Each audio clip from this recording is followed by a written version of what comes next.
Well, welcome in, LSU fans. Baseball season right around the corner. And if you're watching this, then hopefully the snow has completely melted all the way away outside of your house. It hasn't outside of mine. But if you're watching on YouTube, you can check us out and you can see we got Kade Anderson here on the podcast. Kade, just under a month away from you guys being able to take the field on opening day against Purdue Fort Wayne. A lot of differences in the prep. You and I were just talking about you guys trying to fit in an inner squad amidst the 8-9 inches of snow we got down here in Baton Rouge, man. But we appreciate you coming on. I know you're excited for this 2025 season. Yes, sir. It's been an honor, and as a LSU fan, I always looked into the things when I was younger, and I kind of know what it's like to be an LSU fan. So, kind of being on this is true. I really appreciate the guys that kind of take the time to watch this and kind of be a part of our be a part of our team.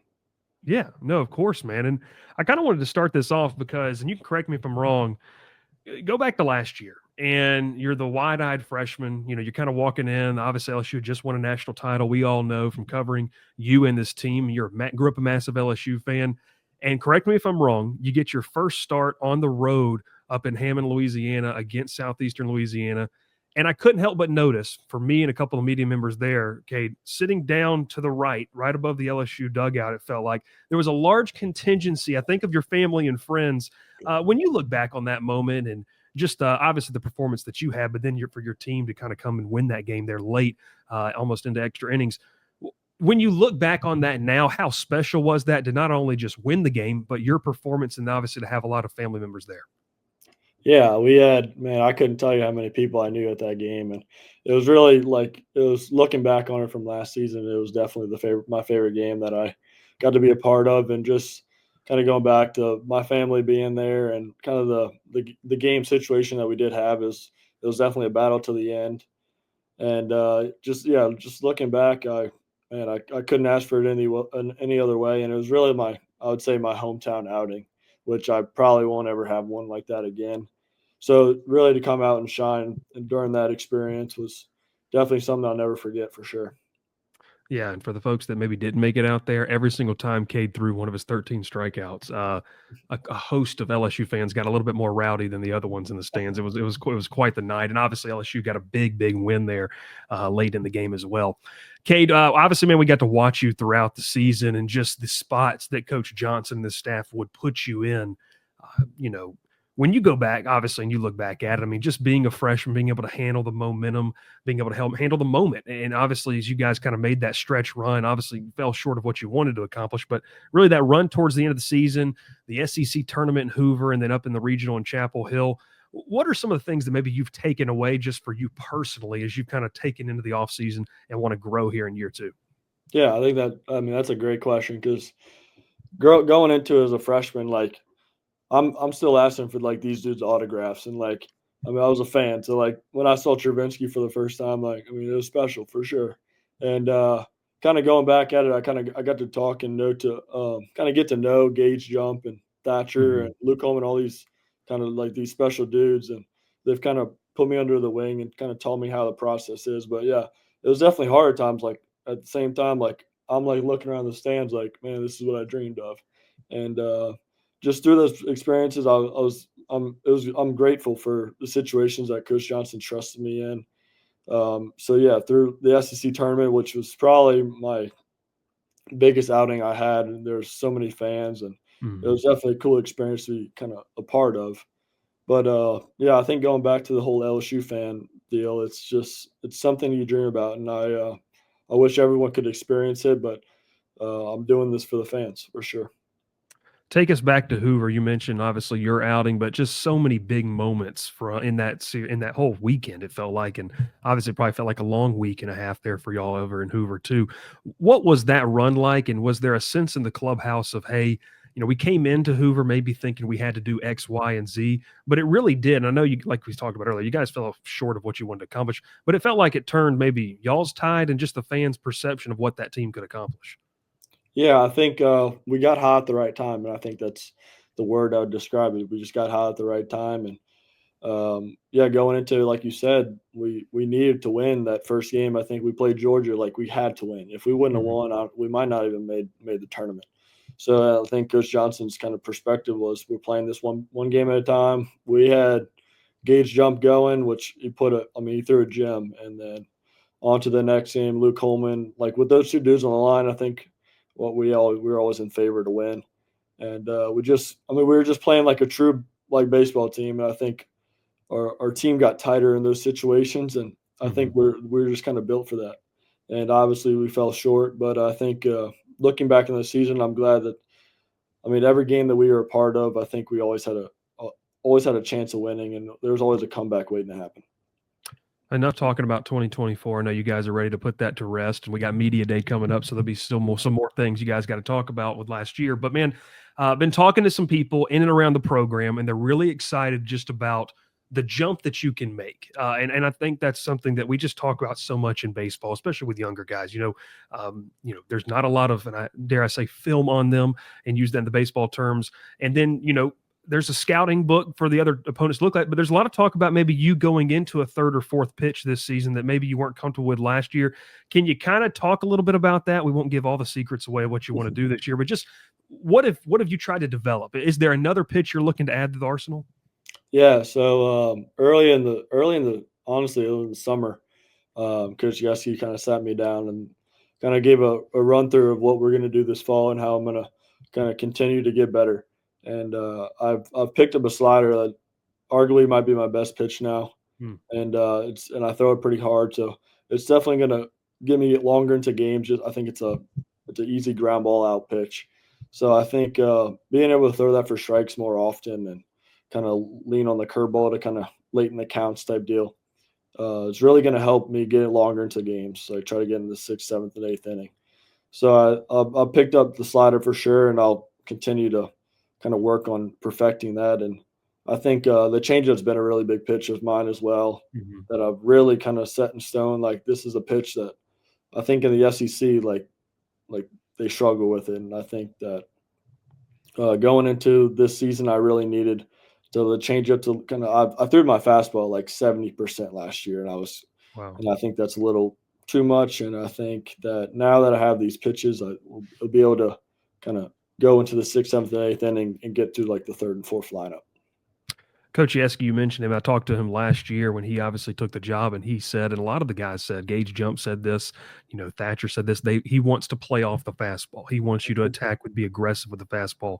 With you adding this slider in, I mean, look, man, I know that you want to see the results happen, but how excited does it make when you start to see some things in a bullpen about how we can go and attack hitters, and how has Coach Yeski kind of helped you develop that in just the terms of the mental side of things? Yeah, I think Coach Yeski's greatest aspect of him is the mental side of the game, and he teaches me a lot on just how to kind of get through a lineup and also like to kind of reset in between pitches, and he gives good perspective in those situations. And I think going looking back at like when I throw a bullpen, I think I have four different ways of getting a dude out now instead of really two I had last year. So I think for as a starter, which I want to be, like I need those pitches definitely late in the game. And with Coach Yeski, right in my ear, kind of helped me out with these situations. I think there's no better pitching coach in the SEC, and I think just continuing to get better and along with him, along with honestly Shores and a Hmm. couple of the guys on the staff that continue to want to work and get better.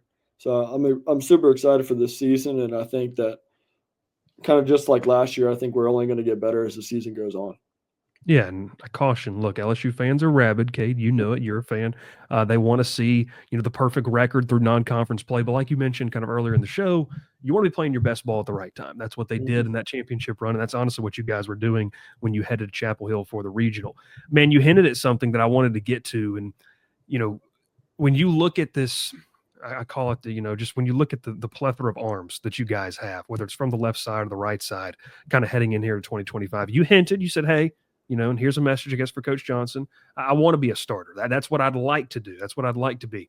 Just talk about last year, kind of bouncing back between both of those. Where do you feel like you are heading in terms of, am I going to be one of those starters, or am I a guy that could fill in, on a Sunday to, be a middle inning guy to get hits to the back end of the bullpen? Where do you feel most comfortable? Where do you want to be? So I think I'd be wrong if I said I didn't want to be the Friday night guy.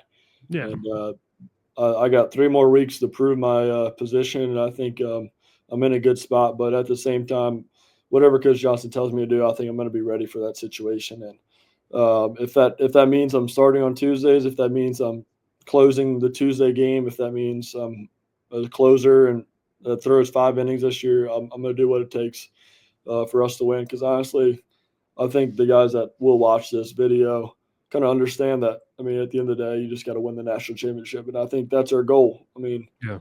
no other stat line matters at the end of the day. So I'm going into this. I want to win a national championship, and we fell short last year, so I got that chip on my shoulder for sure. You talk about that, and look, that's not a bad mentality to have. I'm guarantee you, if Coach Yeski or Coach Johnson walks in, they want all 20 pitchers on the roster to want to be the Friday night starter. That wants to be the mentality. You mentioned, man, just about this season and the arms, and you talked about Chase Shores. I know a lot of people are excited about him. And how can you give us a little preview of what maybe fans can expect out of some of the arms? A lot of high velocity guys with some really good spin rates when you kind of look at the analytics side of things. But what is something that you've just kind of noticed being around these guys through the fall into the bullpens and getting ready for the spring season?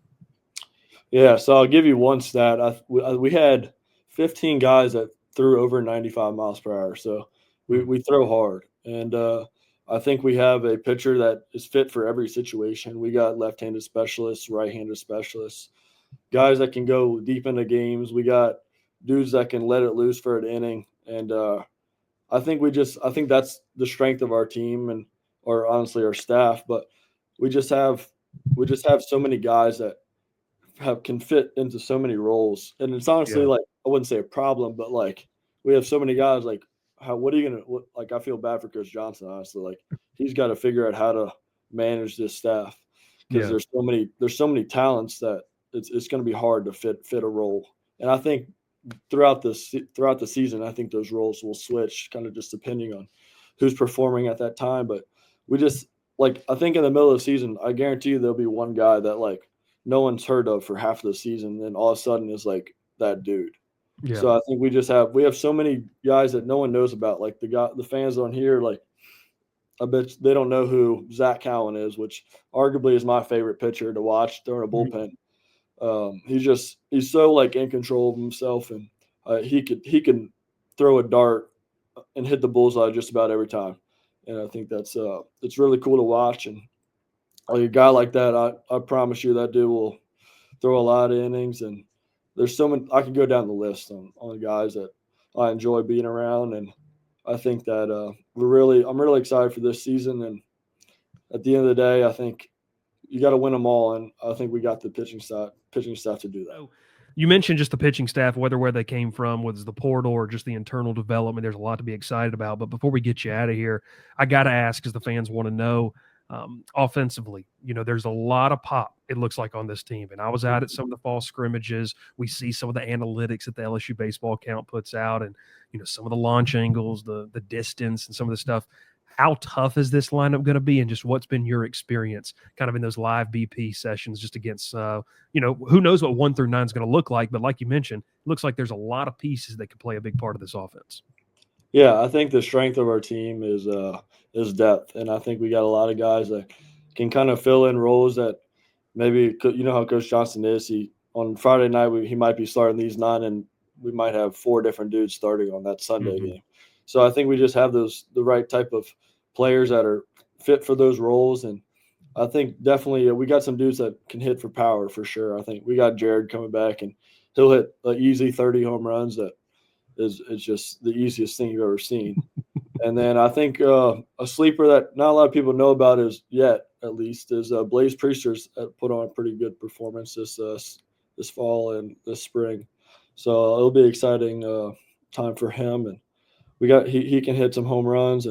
But I think honestly the strength of our lineup is just speed. Honestly, and we got a couple guys that can really bunt.